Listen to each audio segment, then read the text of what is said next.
విచ్చేసిన ప్రతి ఒక్క మీడియా మిత్రులకి, ప్రింట్ అండ్ ఎలక్ట్రానిక్ అలాగే సోషల్ మీడియా మిత్రులకి స్వాగతం తెలియజేస్తూ, ఈ కార్యక్రమం ముఖ్యంగా రానున్న కనకదుర్గమ్మ వారి దసరాలో ఏర్పాట్ల గురించి మీ ద్వారా ప్రజలకి తెలియజేయాలన్న అంశాలను ఈరోజు మీ ముందు పెట్టడం జరుగుతుంది. ఇప్పటికే ఈవో గారు అలాగే కమిషనర్ గారు వాళ్ళ విషయాన్ని చెప్పారు. తర్వాత మన సిపి గారు కూడా జిల్లాలో అలాగే Dasara related, law and order related అలాగే రెగ్యులేషన్స్ వరకు ఏమేమి చేస్తున్నామో మీ సైడ్ నుంచి ఏమేమి సహకారం కావాలని తెలియజేస్తారు. నా వైపు నుంచి జిల్లా యంత్రాంగం పరంగా ఈసారి దసరా సజావుగా జరిగేలాగా ప్రతి ఒక్క మైక్రో లెవెల్గా మనం ప్రాపర్గా స్టడీ చేసి ప్లాన్ చేసి, ఈసారి మెయిన్ అండర్లైనింగ్ పాయింట్ ఏంటంటే సామాన్య భక్తులకు పెద్దపీట వేయడం ఈసారి ముఖ్య ఉద్దేశం.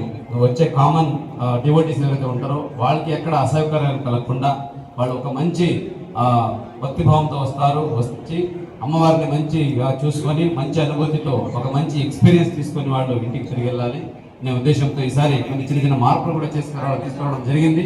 ఆ మార్పులు మీ ద్వారా ప్రజలకి అలాగే ఆ కన్సర్న్ పీపుల్కి కూడా చేరుకుంటాయని సందర్భంగా నేను నమ్ముతున్నాను. ముఖ్యంగా చూసుకుంటే వినాయక టెంపుల్ నుంచి అమ్మవారి దగ్గరికి క్యూ లైన్ లెంత్ వచ్చి కేవలం 1.8 కిలోమీటర్ మాత్రమే. సో అట్లా ఉన్నప్పటికీ కూడా ఇంతకుముందు జరిగే దసరాలో చూసుకుంటే కొంచెం అసంతృప్తి పబ్లిక్లో ఉంది. క్యూ లైన్లో టైం అయిపోతా ఉంది, ఎందుకు అయిపోతా ఉంది. అది కొంచెం అందరితో చర్చించి మనము కులంకుషంగా మనం స్టడీ చేస్తే అక్కడ ఏంటంటే లెంత్ తక్కువ ఉన్నప్పటికీ అక్కడ వెయిటింగ్ ఎక్కువ అయిపోతా ఉంది. వెయిటింగ్ ఎందుకు ఎక్కువ అయిపోతా ఉందంటే నార్మల్ కామన్ భక్తులు ఫ్రీ లైన్లో వచ్చేవాళ్ళు, అలాగే 100 రూపీస్ అదర్ పేమెంట్ టికెట్లో వచ్చేవాళ్ళు అందరూ లైన్లో వచ్చిన తర్వాత ఇక్కడ ఏదైతే మనకు ఈ అంతరాలయం దర్శనం అలాగే బంగారు దర్శనం ఉందో ఇక్కడ కనుక విఐపీస్ రెఫరెన్స్ వెళ్తూ ఉండగా వాళ్ళు క్యూ లైన్లో అక్కడ ఆగిపోవాల్సి వస్తూ ఉంది. సో మనము చూసి వెళ్తామని వాళ్ళు ఆగేసరికి వెనకాల లైన్ జామ్ అయిపోతా ఉంది. సో ఈ అంశాన్ని దృష్టిలో పెట్టుకొని ఈసారి ప్రత్యేక విఐపీస్కి ప్రత్యేక ఆ ప్రోటోకాల్ ఎలిజిబుల్ ఇండివిజువల్స్కి ఇన్స్టిట్యూషన్స్కి మనం రిక్వెస్ట్ ఏం పెట్టాము, అలాగే ఇక్కడ కమిటీలో ఈ దసరా కమిటీలో ఏం డిసైడ్ చేసుకున్నామంటే విఐపీస్ అలాగే ఈ స్టేట్ గెస్ట్ ఎవరైతే ఉంటారో వీరికి ప్రత్యేక స్లాట్ ఇవ్వడం జరిగింది. ఆ స్లాట్ ఏంటంటే ఉదయం 7 గంటల నుంచి 9 గంటల వరకు, అలాగే సాయంత్రం 3 గంటల నుంచి 5 గంటల వరకు. సో ఇక్కడ వచ్చే వాళ్ళకి మాత్రమే విఐపీస్కి ఈ టైంలోనే రండి అని రిక్వెస్ట్ చేస్తున్నాము.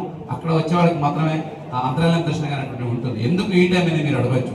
ఆ టైంలో ఇప్పుడు ఉన్న డేటా ప్రకారంగా చూస్తే అక్కడ నార్మల్ సామాన్య భక్తుల రద్దీ ఆ టైంలో కొంచెం తక్కువగా ఉంటుంది కాబట్టి పెద్దగా ఇన్కన్వీనియన్స్ ఉండదు. మిగతా ఏ టైంలో వచ్చినా కూడా వాళ్ళకి విఐపీ ప్రోటోకాల్ ఇవ్వడం కష్టమవుతుంది.